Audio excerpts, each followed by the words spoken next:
Toyuqlar nə boyda olur, ey? Buna bax, ey.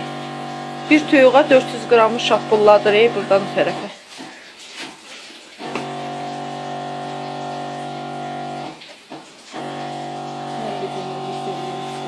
O birisini elə, o birisini elə.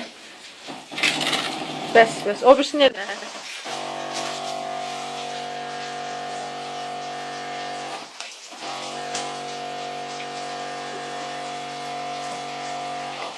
Buduna da vur, baxın, bud nətər şişir.